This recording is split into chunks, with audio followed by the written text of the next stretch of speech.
motema etondi sami naposa na yoe aba papa molimo nanga ezo ganga koluka yoe nana kotikateo kotambole nayo osamotema nanga kolanda yoe nana kolembateo kungumba melayo tina bomo idake.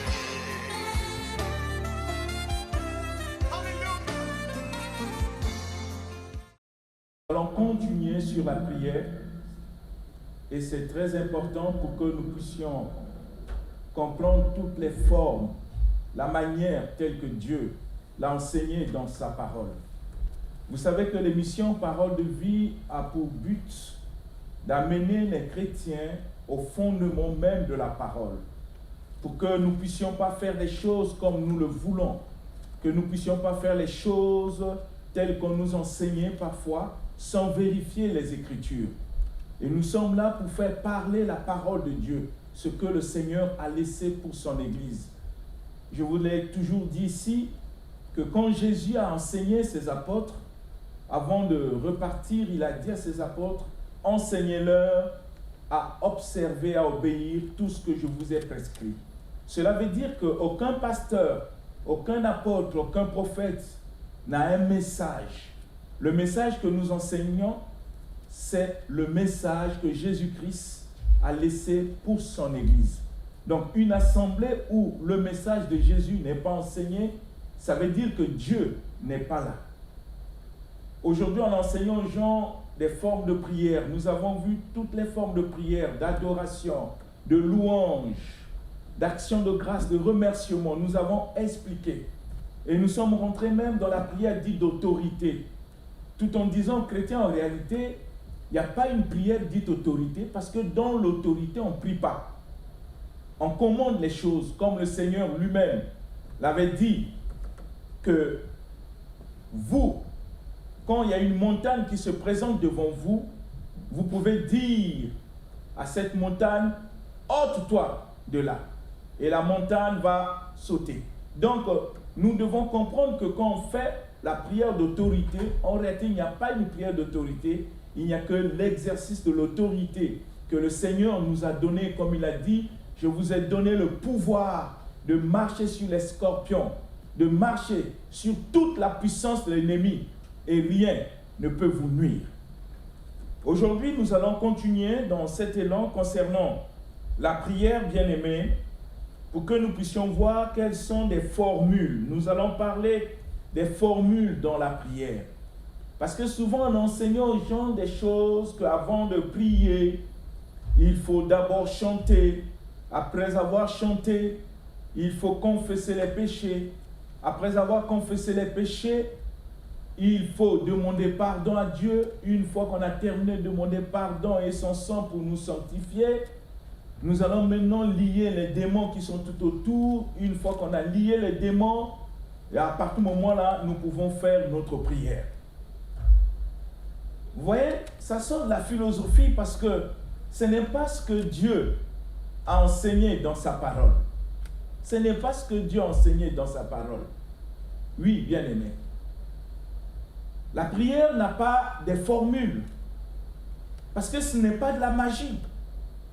Je vous ai dit ici que la prière part d'un besoin qui est au fond du cœur du chrétien. Le fondement de la prière, c'est d'abord le besoin dans le cœur du chrétien. S'il n'y a pas de besoin, il n'y a pas la prière. Parce que le Seigneur lui-même a su le dire dans la parole, nous l'avons lu ici, dans le livre de Philippiens. Chapitre 4, il dit, ne vous inquiétez de rien, mais en toute chose, faites connaître vos besoins à Dieu. En toute chose, faites connaître vos besoins. Ça veut dire que pour qu'il y ait prière, il faut qu'il y ait besoin. S'il n'y a pas de besoin, il n'y a pas la prière. Donc la prière n'a pas des formules comme si c'était de la magie. La prière, ce n'est pas quelque chose qu'on vous a établi que vous devez suivre. Non. Elle s'exprime que par le besoin qui est au fond du cœur du chrétien. Nous devons le comprendre. En lisant le livre de Jean, chapitre 11, nous allons voir comment Jésus a prié lui-même. Chapitre 11, à partir du verset 39 jusqu'au verset 42. Jean chapitre 11, du verset 39 au verset 42, dans la version Vie Nouvelle, nous en avons le Seigneur. Amen. Jésus dit, « Enlevez la pierre. » Marthe, la sœur du mort, lui dit, « Seigneur, il sent déjà, car il y a 4 jours qu'il est là. » Jésus lui dit, « Ne t'ai-je pas dit que si tu crois, tu verras la gloire de Dieu ?» Ils enlevèrent donc la pierre de l'endroit où le mort avait été déposé. Jésus leva alors les yeux et dit, « Père, je te remercie de ce que tu m'as écouté. Pour ma part, je savais que tu m'écoutes toujours, mais j'ai parlé à cause de la foule qui m'entoure, afin qu'ils croient que c'est toi qui m'as envoyé. » Amen. Amen. Vous voyez la prière de Jésus parce qu'il y avait un besoin, la résurrection de Lazare. Et quand Jésus est arrivé devant le tombeau de Lazare, il a ordonné qu'on puisse ôter la pierre. Et il a élevé sa voix pour prier. Vous allez voir que dans la prière de Jésus, il n'a pas fait des formules pour dire « Père, pardonne-moi, je t'adore, je fais ceci ». Il n'a pas chanté. Mais il y avait un besoin, c'est la résurrection. Oui, bien-aimé, c'est la résurrection.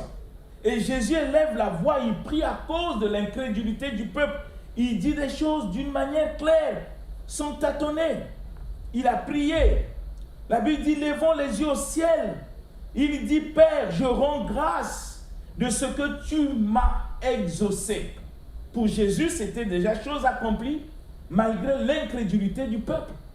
Et il dit, pour moi, je savais que tu m'exauces toujours, mais je l'ai dit à cause de la foule qui entoure, afin qu'elle croie que tu m'as envoyé.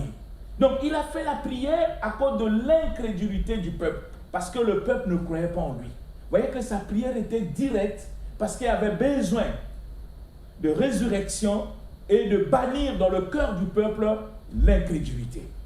Donc, il n'est pas passé par des formules telles qu'on nous enseigne dans les églises, pensant que pour prier, il faut commencer à chanter.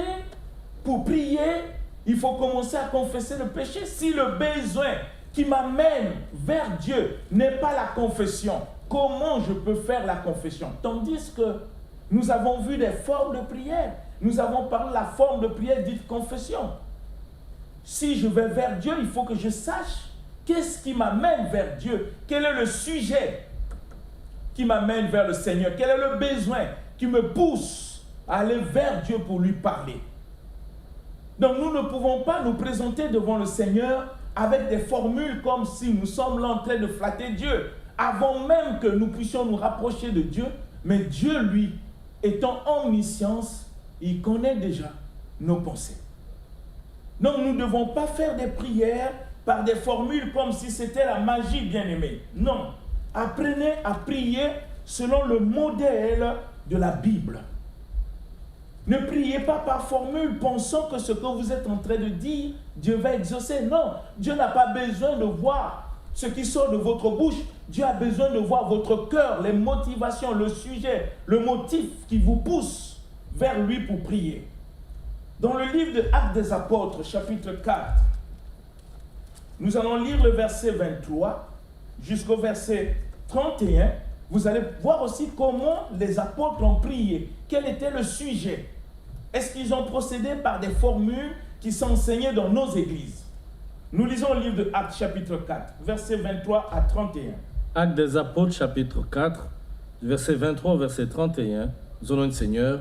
Amen. Une fois relâchés, Pierre et Jean allaient trouver les leurs et racontèrent tout ce que les chefs des prêtres et les anciens leur avaient dit.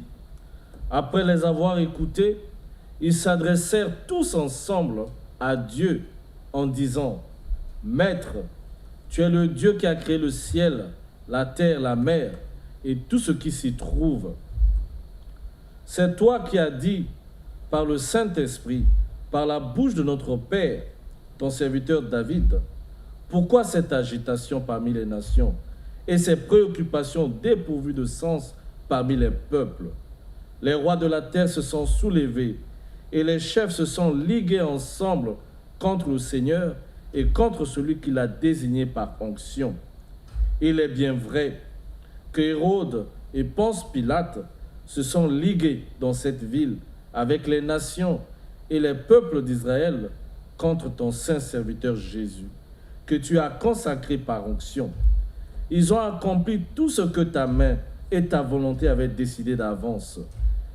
Et maintenant, Seigneur, sois attentif à leurs menaces et donne à tes serviteurs d'annoncer ta parole avec une pleine assurance. Déploie ta puissance pour qu'ils se produisent des guérisons, des signes miraculeux et des prodiges par le nom de ton saint serviteur Jésus. Quand ils eurent prié, l'endroit où ils étaient rassemblés trembla. Ils furent tous remplis du Saint-Esprit et ils annonçaient la parole de Dieu avec assurance. Amen. Amen. Bien-aimés, vous voyez, les apôtres, ils avaient un grand problème de persécution parce qu'il leur était difficile d'annoncer l'évangile à leur temps. Ils étaient persécutés. On venait d'arrêter Pierre et Jean. On leur avait interdit de ne plus prêcher au nom de Jésus-Christ. Et quand ils sont allés rencontrer d'autres frères, ils ont expliqué ce que les autorités de l'époque leur avaient dit. Et ça devenait pour eux un sujet de prière. Et quand ils élevèrent la voix ensemble, bien-aimés, il n'y avait pas un problème de repentance là. Il n'y en avait pas un problème de confession de péché. Ils ne pouvaient pas créer des formules comme nous les voyons dans les églises. Ils n'ont pas dit qu'on va commencer d'abord à confesser nos péchés, à demander au sang de Jésus de nous purifier. Non, il y avait un sujet et le sujet était la persécution. Quand ils élevèrent la voix, ils ont dit à Dieu d'une manière claire. Une manière claire. Ils ont dit au Seigneur. Ils ont dit, et maintenant Seigneur, je lis le verset 29, je prends seulement cette partie, maintenant Seigneur, regarde leurs menaces et donne à tes serviteurs d'annoncer ta parole avec toute assurance. Vous comprenez, bien-aimés? Donc il y avait un sujet. Ce qui les a menés à prier, c'était la persécution, les menaces des autorités de l'époque. Ce qui est merveilleux dans leur prière, ils n'ont pas demandé à Dieu le feu pour brûler ces autorités. Ils n'ont pas fait retour à l'envoyeur comme nous le voyons aujourd'hui. Ils n'ont pas demandé à Dieu de détruire ces autorités pour qu'ils meurent. Non, bien-aimés. Ils ont apporté vers le Seigneur le sujet. Et quel était le sujet? Les menaces, les persécutions qui les empêchaient à prêcher l'évangile en ce temps-là. Vous voyez que leur prière était simple. Ils n'ont pas pris des formules. Ils n'ont pas adoré Dieu. Comme je le dis, ils n'ont pas chanté, ils n'ont pas chassé les démons. Il n'y avait pas un problème de démons là. Il y avait un sujet, la persécution. Et ils ont demandé à Dieu de leur donner la force. Ils n'ont pas demandé la mort de ceux qui les persécutaient. Ils ont dit, Seigneur, donne-nous la force de prêcher l'évangile avec assurance, qu'il se produise des miracles pour que les gens puissent se convertir. Et la Bible dit, quand ils ont terminé de prier, le lieu a tremblé et ils furent remplis du Saint-Esprit. Si nous posons la question, toi et moi, comment nous prions? Quand nous avons des persécutions, quand nous avons des problèmes, quand nous nous présentons devant Dieu, est-ce que nous-mêmes on est conscients de ce qui nous amène vers le Seigneur? Quel est le sujet qui nous amène vers Dieu pour prier? Parce que souvent dans nos églises, ou même dans nos maisons quand nous prions, nous mélangeons tellement de choses. Prenons l'exemple, dans une église, on te demande de rendre grâce à Dieu pour les moments du culte. Le sujet est tellement clair. Au lieu de rendre grâce, toi tu commences à prier pour les malades. Tu commences à prier pour ceux qui sont dans les hôpitaux. Mais tu es hors sujet. Tu n'as rien compris de ce qu'est la prière. Il y a un besoin. C'est l'action de grâce par rapport au culte. On ne t'a pas demandé de prier pour les malades. On ne t'a pas demandé de prier pour ceux qui souffrent. Ça veut dire que dans nos églises, parfois nous ne comprenons pas ce qui est la volonté de Dieu, l'enseignement que Dieu donne dans sa parole concernant la prière. Nous devons être précis. Dieu n'a pas besoin de voir dans notre cœur plusieurs choses. Parce que si nous gérons plusieurs choses dans notre cœur, cela sous-entend que nous sommes nulle part. Quel est le sujet qui t'amène vers Dieu quand tu pries? Quel est ce sujet-là? Et Dieu a besoin d'écouter, d'entendre ta prière en fonction du sujet. N'oublie pas que la parole nous dit dans le livre de Matthieu que au moment où on veut prier, avant même qu'on puisse prier, Dieu connaît déjà nos pensées. Alors nous ne pouvons pas venir devant le Seigneur pour nous embrouiller sans savoir qu'est-ce qui nous amène vers Dieu, quel est le sujet qui est au fond de notre cœur. Parce que pour Dieu, le sujet doit être vrai. Le sujet doit être compris par le prieur lui-même. Celui qui s'engage à prier doit comprendre le sujet, doit comprendre les motivations qui le poussent à aller vers Dieu. Il doit être précis sur le sujet. Il n'a pas besoin de faire des formules, de demander les confessions, de lier les démons. Non, c'est le sujet que Dieu attend. Et les apôtres ont fait autant. Et c'est ce qui manque, bien aimés, dans nos églises. C'est vraiment ce qui nous manque. Parfois, nous nous embrouillons. Simplement parce que le pasteur nous a enseigné qu'avant de prier, il faut d'abord commencer à confesser tes péchés. Mais si je n'ai pas un problème de péché pour le confesser, parce que pour confesser le péché, il faut que je sois conscient de ce que j'ai posé comme acte qui a violé la loi de Dieu. Il faut que je sois conscient. Est-ce que c'est le sujet, la confession, qui m'amène vers le Seigneur? Qu'est-ce qui m'amène vers Dieu? Si j'ai un sujet de maladie et que je veux présenter ce sujet à Dieu, je n'ai pas besoin de confesser mes péchés. Il faut que je sache qu'est-ce qui m'amène vers le Seigneur. Est-ce que c'est une prière de confession? Est-ce que c'est un sujet de maladie?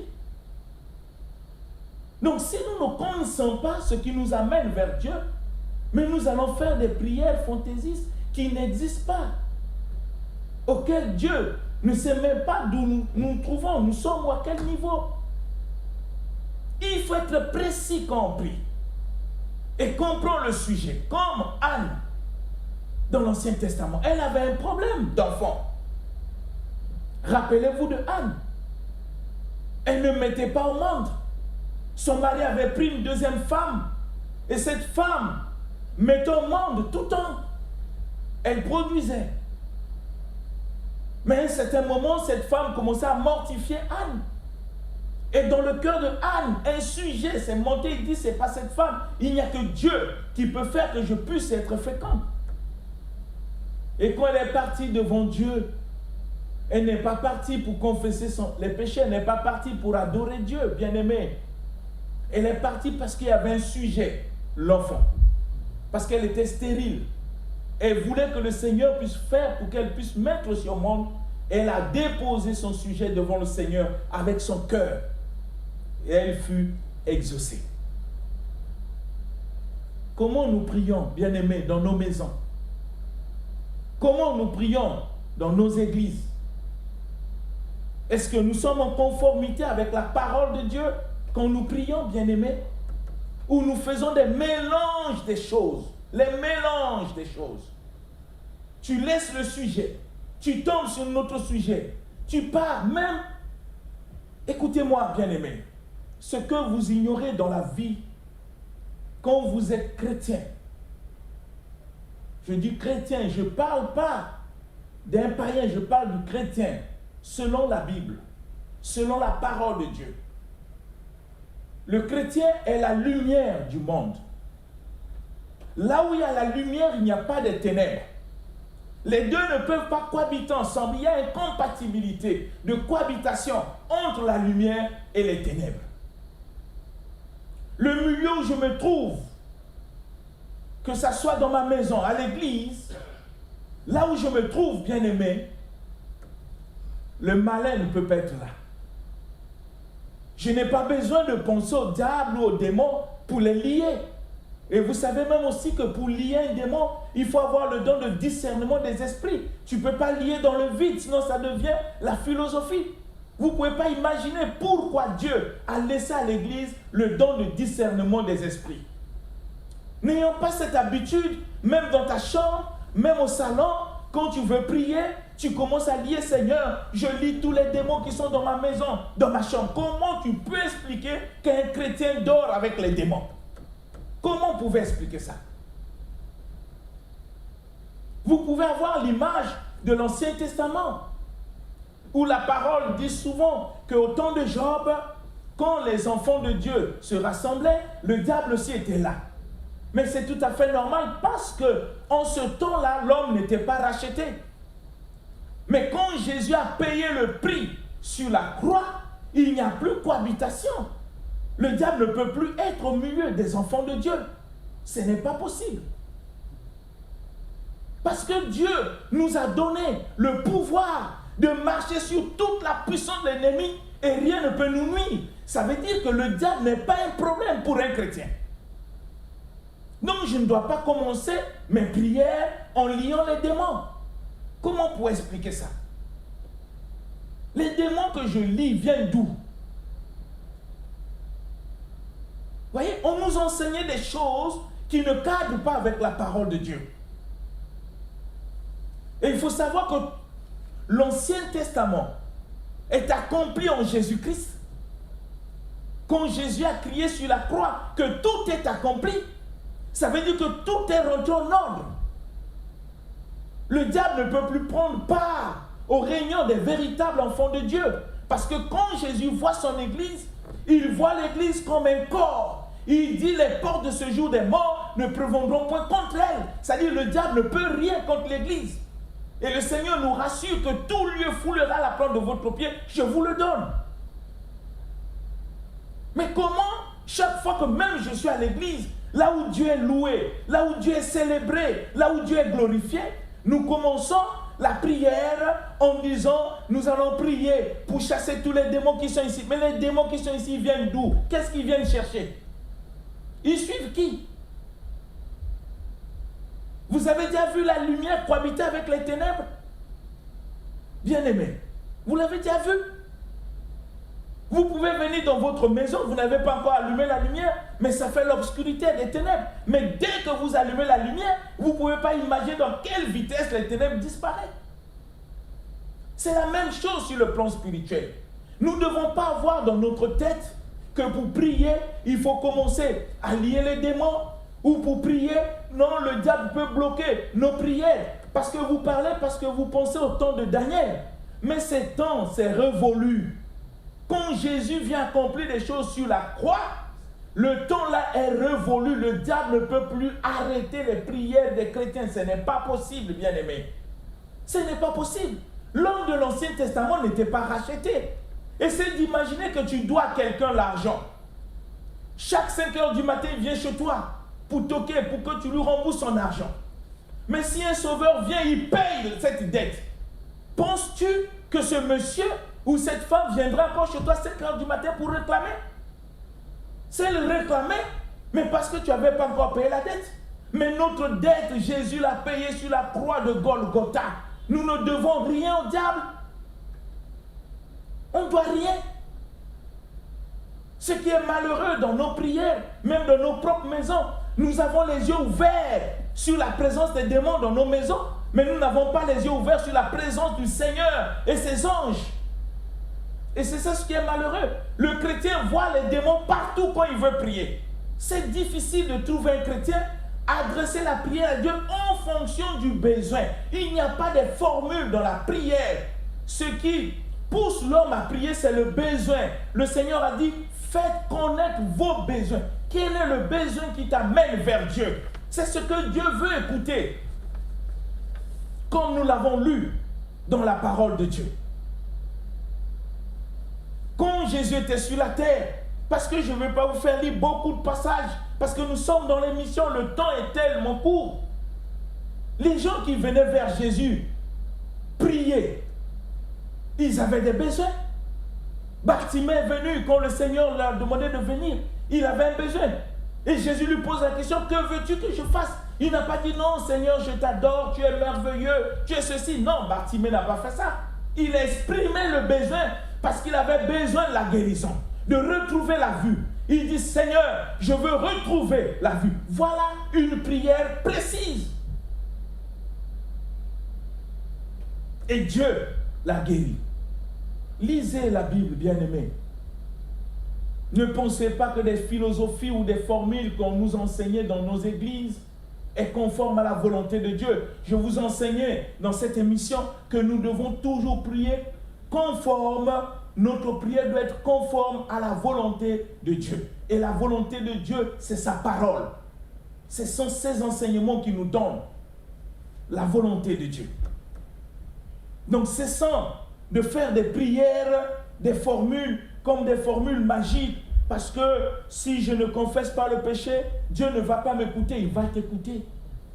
Ce que tu ignores dans ta vie, que Christ a payé sa vie sur la croix quand tu étais encore pécheur. La Bible dit, Dieu a tant aimé le monde. Dieu ne parle pas de l'Église, Dieu a tant aimé le monde. Parce que les hommes, les humains, qu'ils soient païens, qu'ils soient chrétiens, sont ses créatures. Parce que Dieu a créé l'homme à son image.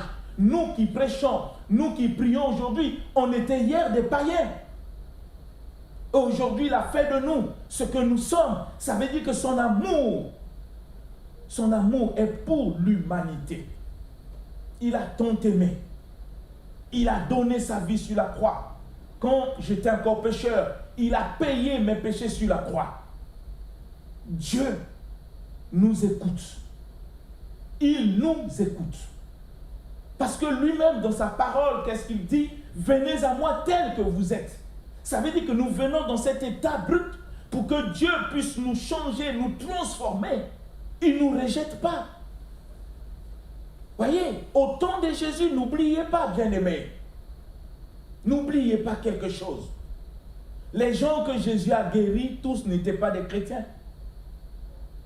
Mais Jésus ne leur a pas demandé qu'avant de vous guérir, vous devez confesser vos péchés. Il ne l'a jamais fait. Donc on ne peut pas demander aux gens qu'avant de prier, il faut commencer à faire ceci. La prière, comme je l'ai dit, n'a pas de formule. La prière est basée sur le besoin qui est au fond de ton cœur. Dieu veut écouter le besoin, comme il a dit dans le livre de Philippiens. J'aimerais qu'on puisse lire ce livre de Philippiens, chapitre 4.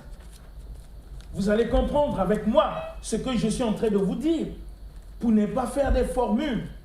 Philippiens, chapitre 4. Que dit le Seigneur? Nous lisons le verset 6. Philippiens 4, 6. Philippiens chapitre 4, au verset 6, nous avons un Seigneur. Amen. Ne vous inquiétez de rien, mais en toute chose, faites connaître vos besoins à Dieu par des prières et des supplications, dans une attitude de reconnaissance. Amen.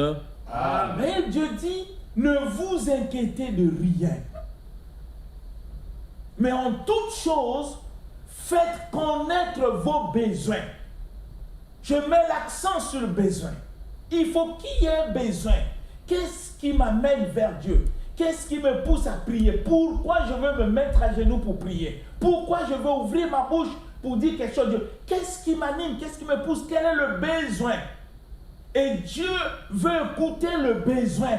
Dieu ne veut pas écouter les formules. Cessez de lier les démons avant de prier, même si tes yeux ne sont pas ouverts. Pour lier un démon, il faut avoir le don de discernement.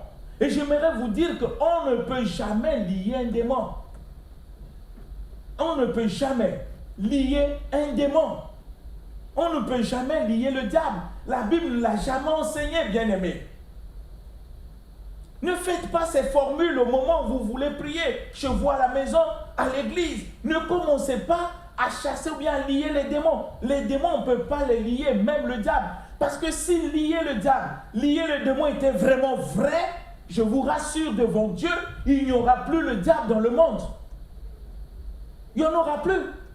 Mais malheureusement, nous le lions aujourd'hui. Demain, nous le lions. Après-demain, nous le lions. Mais on ne se pose pas la question quand tu lis qui va aller le délier là-bas. Parce que quand on lit quelque chose tous les jours, ça veut dire qu'il y a quelqu'un qui est là pour délier. Ce n'est pas ça des formules, bien-aimés. Ne faites pas des choses comme des ignorants. Comme le Seigneur dit, mon peuple périt parce qu'il lui manque la connaissance. Lisez la parole pour voir ceux qui nous ont précédés dans la foi, comment ils priaient. Rappelez-vous de l'apôtre Paul et Silas quand on les a arrêtés en prison. La Bible dit, à minuit, au milieu de la nuit, ils se sont levés. Ils n'ont pas fait des formules. Ils ont commencé à louer Dieu. Et tout à coup, Dieu est venu pour les délivrer. Parce que c'est le besoin qui est au fond de leur cœur, c'était de louer Dieu. Mais dans nos prières aujourd'hui, ce n'est pas si nous prions vraiment. Si dans nos églises, dans nos maisons, si nous prions.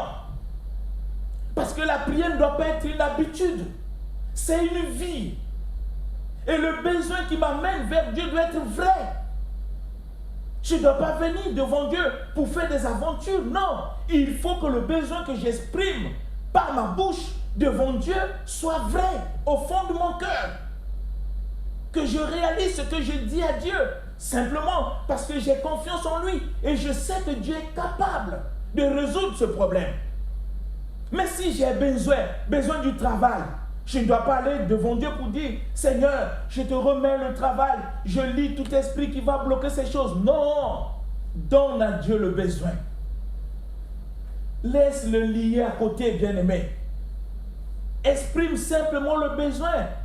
Seigneur, j'ai introduit mes dossiers, j'en remets entre tes mains pour que ta volonté seule puisse s'accomplir. Même Jésus-Christ, quand il priait seul dans cette montagne de Golgotha, avant d'arriver à Golgotha, à Gethsemane, qu'est-ce qu'il avait dit? Il dit, Seigneur, si c'est possible, éloigne de moi cette coupe, et non comme moi je veux, mais que ça soit fait selon ta volonté. Si nous voulons faire des prières, il faut laisser toujours la volonté de Dieu s'accomplir. Donnons à Dieu le besoin et laissez Dieu faire le reste. Ne créons pas des formules comme si Dieu nous écoute. Par des formules que nous avons acquis qui n'ont rien à voir avec la parole de Dieu. Nous devons toujours prier d'une manière simple. Vous savez, je vais vous dire quelque chose que vous devez comprendre. Quand on prie, il faut être simple. Il faut être toi-même.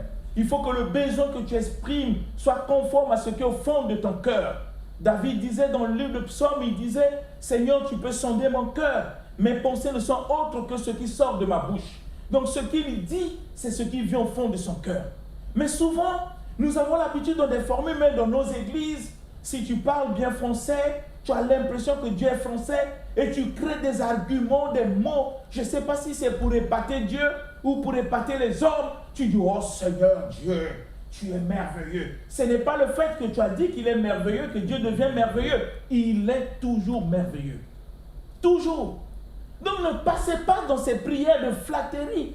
On ne flatte pas Dieu dans la prière, mais on vient avec sincérité du cœur, bien-aimé. On vient avec sincérité. Ne flattez pas Dieu dans la prière. Ne flattez pas Dieu. Dites les choses telles que vous le sentez au fond de votre cœur. Que la prière qui sort de votre bouche soit la vérité de ce qui est au fond de votre cœur. Soit le besoin qui t'a motivé d'aller vers Dieu pour prier. Laisse les formules.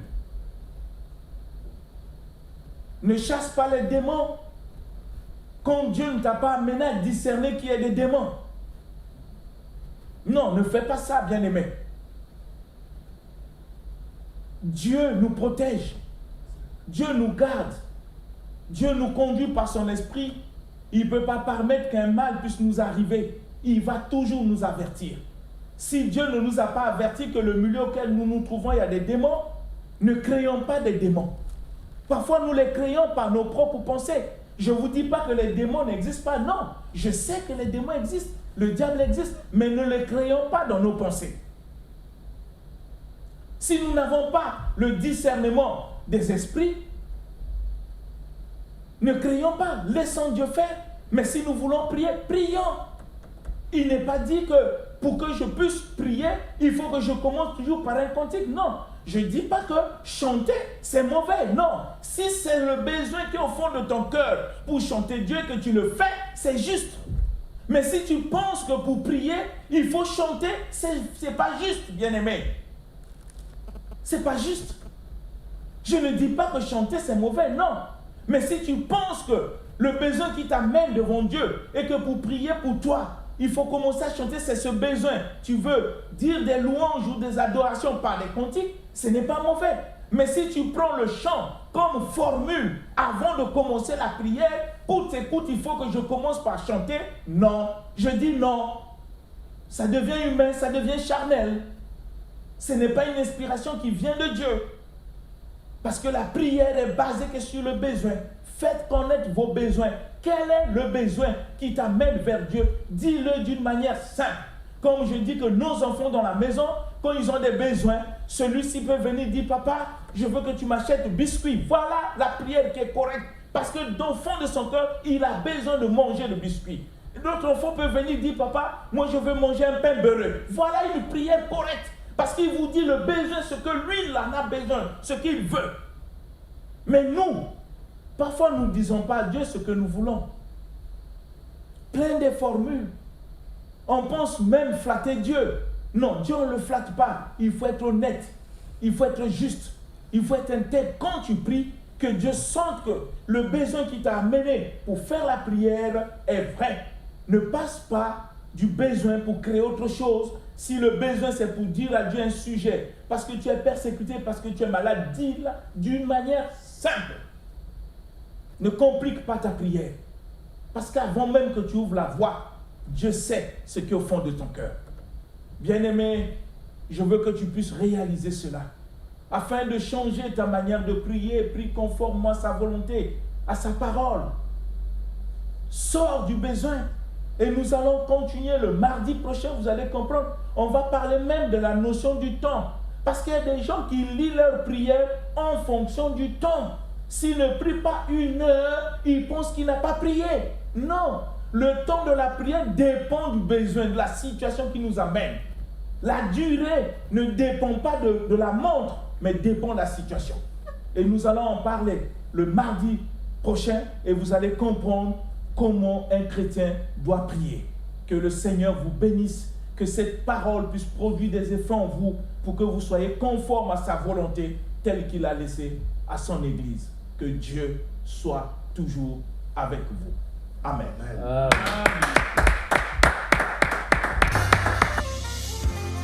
Abba, papa, motema, etandi sami, naposa na yo.